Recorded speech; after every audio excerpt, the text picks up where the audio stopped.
Alrighty, guys. It is 3:30 this Monday, February 23rd. And so far, I think we have mostly a pretty much of a down day. Not much strength showing up here in the afternoon. We're pretty much back to the means. We were up at the upper edges of the range here in the going into the Friday close. Overnight took it down, and then we had it ripped up in the morning, and then right back down here to the midpoint, and that's where we are. Nothing else, not real strength showing up here. I mean, they haven't really quite taken it lower. I've been flirting with taking it lower for a bit here, but haven't quite busted through the low. So at this point, they're pretty much, I would say, range bound.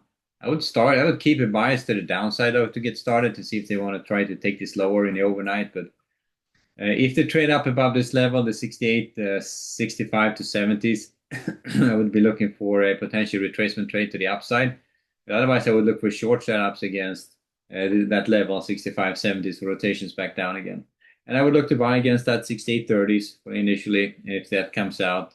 Not so aggressively, but still at 20s and 10s. But so I mean, pretty tight range for the overnight. They're going to buy against the 30s, sell against the 65, 70s, and then see how they if they're going to take out that range or not.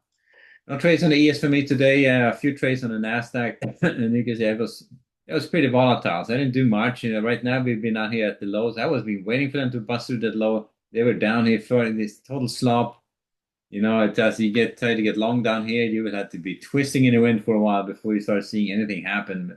And this range is huge. I mean, this bar right there is 80 up to like 20, so it's like 35, 40 points bigger of a bar. So that's pretty big. It's almost 200 ticks. A little bit too much, a little bit too much. 160 ticks, a little bit too much.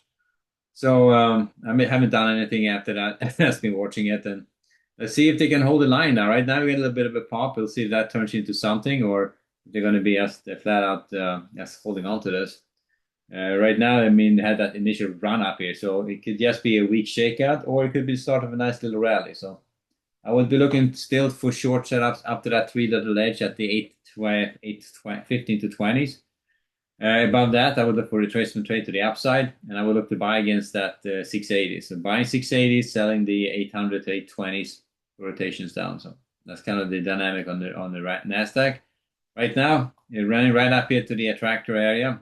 Let's see if they can keep going, but it's been like this, start and stop. Run is higher, or you get caught in the big run like we had going into the 130 time frame. But since then, there was no follow through on that one, and they have kind of drifted lower. And net drift to the downside. That was brutal. Trying to get long on the way down here. That would have been just a run up. So, or you just kept you run you over at that point.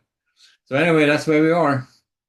Bond market. So I would start off range bound on the Nasdaq. I would start with a slight bias to the downside on both of them, given that the main thrust has been to the downside for today's trading. I figured out the Nvidia earnings are coming out on Wednesday, so that's going to be a crazy day after the close, or probably Thursday is going to be the crazy day. So that's when you see the actual fallout on that earnings report. And then let's see here on the on the bonds. Where's my bonds? There they are.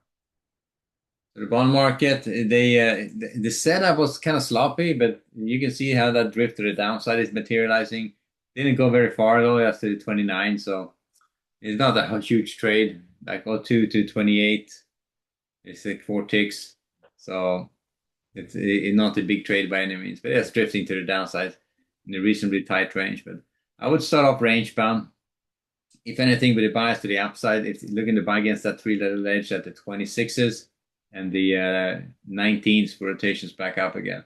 And I would say below 19s, I'm taking off that long bias on the bonds. That's how I started. No trades on the bonds today. I was tempted for a buy, but for a while, but I could not find a good setup. I mean, they're stalling up here, but as you can see, going into that, they were trading higher, and that just led me to believe, like, yeah, well, maybe they're going to try retesting that and maybe even squeeze it higher. So I skipped that. Skip trying to be too cute about it, and there you go. So I'm up 59 right now for 4 contracts on the Nasdaq, and that's about it. And here you go, look at that. The hard run up here starts turning into it. Yeah, they're right back down again. Crazy, huh? Run up, straight back down. So it's like a shake out a week short, That's what it is. Just run them all out of the market, all the stops above this rotation, almost above this rotation, but right up to it. And then let's see where they're going to go from here. All right, guys, we leave it there. I'll see you back to bright and early in the morning. Go at this again. Ready, guys, later.